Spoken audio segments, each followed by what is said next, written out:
Hello guys, কেমন আছেন সবাই? আশা করি সবাই ভালো আছেন। এই তো আমিও ভালো আছি।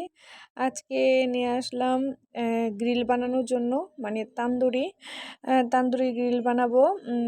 মানে তান্দুরি মশলা দিয়ে বানাবো, তার জন্য তান্দুরি গ্রিল বলেছি।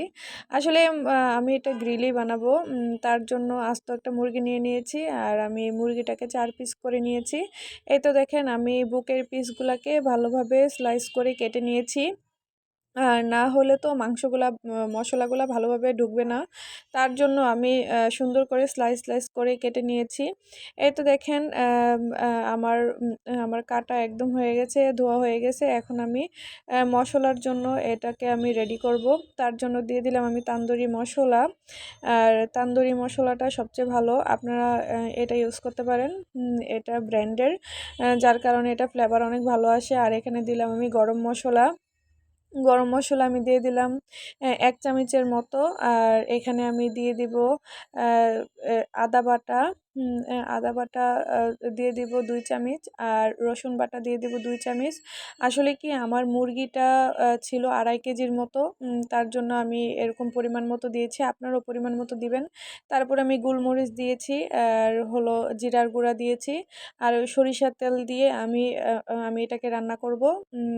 হ্যাঁ, তার জন্য আমি এটাকে ম্যারিনেট করে রাখছি। আর আপনারা অবশ্যই সয়া সস দিবেন, সয়া সস তো দিতেই হবে। এটা তো আপনাদের বলতে হবে না, এটা তো আপনারা ভালোভাবে জানেন যে মাংসের কোনো কিছু রান্না করলে তো সয়া সসটা দিতে হয়।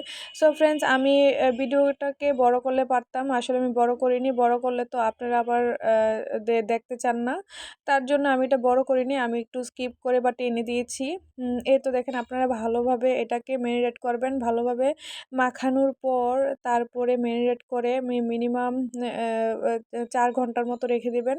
আর এই যে বুকের পিসগুলোতে ভালোভাবে মশলা ঢুকিয়ে দিবেন, যাতে মশলাগুলো এটার ভেতরে যাতে অ্যাডজাস্ট হয়ে যায়। এই তো ফ্রেন্ডস দেখেন, এখন আমি দুধ দিয়ে দিলাম। আসলে কি, দুধটা দিলে অনেকটা ভালো লাগে। টক দই তো দিয়েছি, অবশ্যই আপনারাও দুধও সাথে দিবেন। আমি দুধ দিয়ে এই তো দেখেন, আমি ম্যারিনেট করে মিনিমাম 4 ঘন্টা আমি নর্মাল ফ্রিজে রেখে দিয়েছি। 4 ঘন্টা পর আমি আবার নামানোর পরে দেখেন আমার কতটা সুন্দর লাগছে। একদম মানে একদম সফট হয়ে গেছে মুরগিগুলা। মানে কি বলবো, একদম সফট।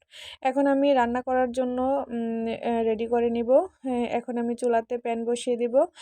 এই তো দেখেন, এগুলো কিন্তু ফ্রাই প্যানে রান্না করতে হবে, এগুলো কিন্তু নর্মাল কড়াইতে রান্না করলে হবে না। আমার ফ্রাই প্যানে আমি রান্না করে নিলাম। দুইটা দিয়েছি আমি একটা ফ্রাই প্যানে, আর 3টা দিয়েছি আরেকটা ফ্রাই প্যানে। এই তো দেখেন ফ্রেন্ডস, আমার অলরেডি আমি বসিয়ে দিয়েছি। আর এটা কিন্তু অবশ্যই ভালো তেল দিয়ে, মানে সরিষার তেল দিয়ে রান্না করতে হবে। আসলে আমরা ভালো তেল বলি, তো তার জন্য মনে কিছু নেবেন না, এটা সরিষার তেল দিয়ে রান্না করবেন।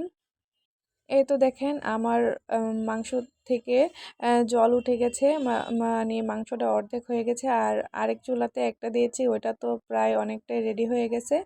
এই তো দেখেন ফ্রেন্ডস, আপনারা দেখতে পাচ্ছেন কতটা সুন্দর কালার আসছে। আর আর হলো দেখেন, এই তো দেখেন মাংসগুলা কত সুন্দরভাবে কুক হচ্ছে। আমি মানে রোস্ট তো কে পছন্দ না করে, মানে রোস্টের মতো আমি লেগ পিসগুলো নিয়ে নিলাম।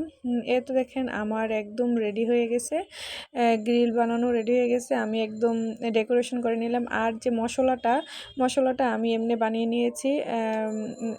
আপনারাও মশলাটা বানিয়ে নেবেন। সো ফ্রেন্ডস, দেখতে কেমন হলো আর অবশ্যই কমেন্টে জানাবেন। আর মশলাটা কিন্তু ইজি, একদম টমেটো দিয়ে আপনারা রান্না করে নেবেন। সো ফ্রেন্ডস, ভালো থাকবেন।